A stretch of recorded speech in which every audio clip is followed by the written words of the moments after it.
Hello students, I am Kiran Gupta from MA international school नया गांव कोटा। आज हम हिंदी 1 में पाठ 19 का अध्ययन करेंगे। पाठ 19 का नाम है ऐसे थे बालकृष्ण भट्ट। बालकृष्ण भट्ट हिंदी साहित्य के सुप्रसिद्ध लेखक हुए हैं। इस पाठ में उनके बारे में हम कुछ संक्षिप्त रूप से जानेंगे। इस पाठ के अंतर्गत बालकृष्ण भट्ट के जीवन, शिक्षा, साहित्य, सेवाओं का वर्णन किया गया है। हिंदी साहित्य को ब्रज भाषा की भावपूर्ण कविताओं के मोहपाश से मुक्त कर खड़ी बोली हिंदी गद्य के उपयोगी, व्यावहारिक एवं यथार्थ धरातल पर प्रतिष्ठित करने में जिन लेखकों ने अपना योगदान दिया, उनमें बालकृष्ण भट्ट का नाम बड़े आदर और सम्मान के साथ लिया जाता है। कन्फ्यूशियस ने अपने विचार प्रकट किया है।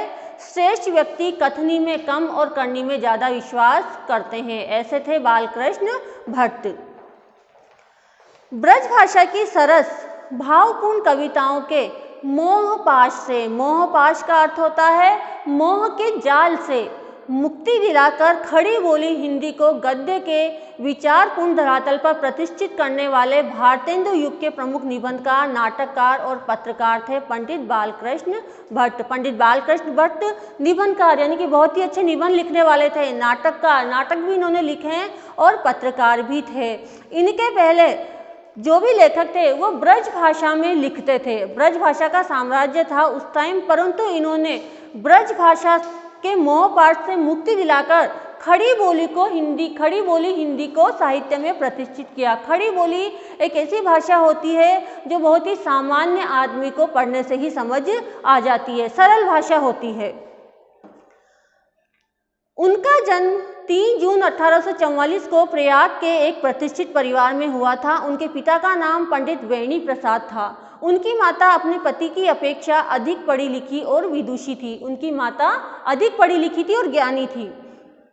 उनकी शिक्षाओं का प्रभाव बालक बालकृष्ण पर बहुत अधिक पड़ा। स्कूल में 10वीं कक्षा तक शिक्षा प्राप्त करने के बाद भट्ट जी ने घर पर ही संस्कृत का अध्ययन किया। संस्कृत के अतिरिक्त उन्हें हिंदी, अंग्रेजी, उर्दू, फारसी भाषाओं का भी अच्छा ज्ञान हो गया था। वह हिंदी के साथ साथ दूसरी अन्य भाषाओं के भी ज्ञाता थे। वे अपने सिद्धांतों और जीवन मूल्यों के प्रति इतने दृढ़ प्रतिज्ञ थे कि दूसरों का हस्तक्षेप करना उन्हें नहीं सुहाता था। हस्तक्षेप का अर्थ है दखल अंदाजी करना। दूसरे लोग यदि उनमें कोई दखल अंदाजी करते थे तो उन्हें अच्छा नहीं लगता था। प्रारंभ में उन्होंने कुछ समय तक व्यापार का कार्य किया।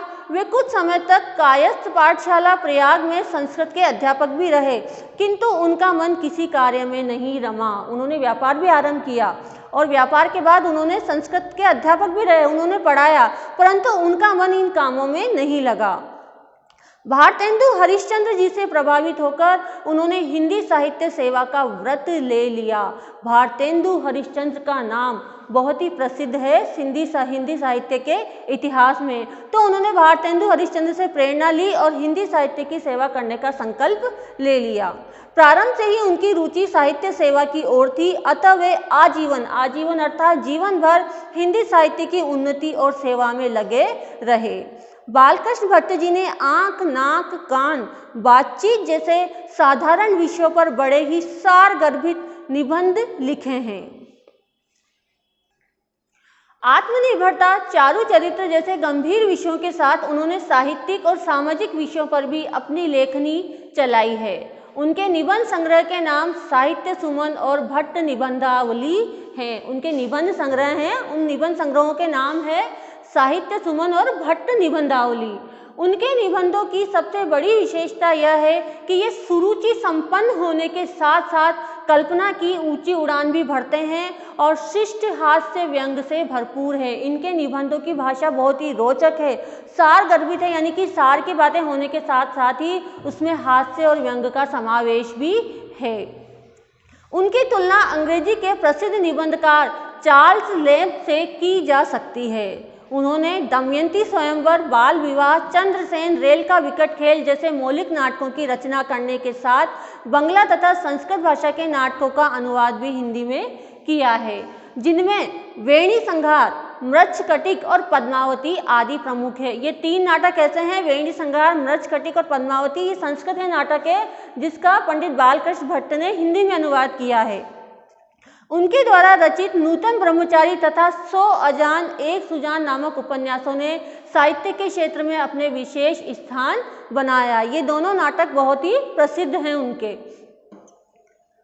भट्ट जी एक अच्छे और सफल पत्रकार भी थे। हिंदी के प्रचार के लिए उन्होंने प्रयाग में हिंदी वर्धनी नामक सभा की स्थापना की। हिंदी भाषा के प्रचार प्रसार के लिए उन्होंने प्रयाग में हिंदी वर्धनी नामक सभा की स्थापना की।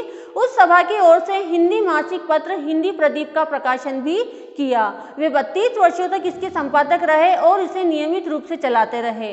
हिंदी प्रदीप के अतिरिक्त उन्होंने 2-3 अन्य पत्रिकाओं का संपादन भी किया। हिंदी नागरी प्रचारिणी सभा द्वारा प्रकाशित हिंदी शब्द सागर के संपादन में उन्होंने बाबू श्याम सुंदर दास तथा रामचंद्र शुक्ल जी के साथ भी कार्य किया। पंडित प्रताप नारायण मिश्र, बाल मुकुंद गुप्त आदि उनके समकालीन लेखक हैं। समकालीन का अर्थ है उनके साथ साथ इन लेखकों ने काम किया है उनके समय में। यथासंभव शुद्ध हिंदी का प्रयोग किया। भावों के अनुकूल शब्दों का चुनाव करने में वे बड़े कुशल थे। कहावतों और मुहावतों के प्रयोग ने उनकी भाषा में 4 चांद लगा दिए। उन्होंने जिस भाषा का प्रयोग किया वो शुद्ध हिंदी की भाषा तो थी ही सही, उन्होंने बहुत ही अनुकूल शब्दों का, मतलब जिस शीर्षक के ऊपर वो लिख रहे हैं उसी के अनुकूल शब्दों का उन्होंने प्रयोग किया और उसमें कहावतों और मुहावरों का समावेश भी किया। इससे उनकी भाषा में 4 चांद लग गए, यानी कि भाषा का सौंदर्य और बढ़ गया था। उनकी भाषा में पूर्वीपन की झलक दिखाई देती है, जैसे समझा बुझा के स्थान पर समझाए बुझाए लिखा गया है।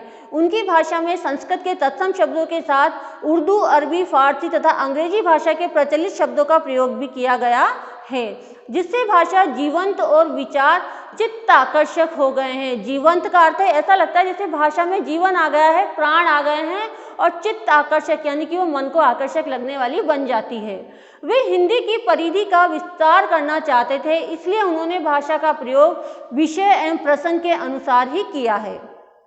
भट्ट जी की लेखन शैली के कई रूप उनके निबंधों, नाटकों और उपन्यासों में दिखाई देते हैं। शैली ही लेखक के व्यक्तित्व की परिचायक होती है। इस कथन की पूर्ण सार्थकता उनके निबंधों, उपन्यासों और नाटकों में दिखाई देती है। विचारात्मक शैली का प्रयोग उन्होंने गंभीर विषयों पर निबंध लिखते समय किया है। जो उन्होंने गंभीर निबंध लिखे हैं उसमें विचारात्मक शैली का प्रयोग किया है, यानी कि विचारों का प्रकट उन्होंने किया है। उसमें विषय की विस्तृत विवेचना करना, गंभीर चिंतन करना, तर्क के साथ व्यंग का समावेश करना आदि उनकी प्रमुख विशेषताएं थी। वर्णनात्मक शैली का प्रयोग उन्होंने व्यावहारिक तथा सामाजिक विषयों के निबंध और नाटकों में किया है। उनके उपन्यास भी इसी शैली में लिखे गए हैं। भाषा सरल और मुहावरेदार है। भावात्मक शैली का प्रयोग साहित्यिक निबंधों में किया गया है। वैचारिक शैली, वर्णनात्मक शैली और भावात्मक शैली का प्रयोग उन्होंने किया है लिखने में। इसे भट्ट जी की प्रतिनिधि शैली कहा जा सकता है। व्यंग्यात्मक शैली में हास्य और व्यंग की प्रधानता है। उनके लेखन में उर्दू के शब्दों की अधिकता है। वाक्य छोटे छोटे और प्रभावशाली है, यानी कि उन्होंने विषय के अनुरूप कई शैलियों का प्रयोग लेखन में किया है। व्यंग्यात्मक शैली, प्रतिनिधि शैली, वर्णनात्मक शैली, भावात्मक शैली और विचारात्मक शैली, कई शैलियों का प्रयोग उन्होंने किया है। इस प्रकार भारतेंदु काल के निबंध लेखकों में भट्ट जी का स्थान सर्वोच्च माना जाता है। उन्होंने अपनी मौलिक और अनुदित मतलब जिसका अनुवाद किया गया हो, ऐसी रचनाओं के द्वारा हिंदी गद्य साहित्य को उस समय समृद्ध किया जिस समय खड़ी बोली हिंदी अपना रास्ता बना रही थी तथा हिंदी में मौलिक गद्य रचनाओं का सर्वथा अभाव था। Thank you.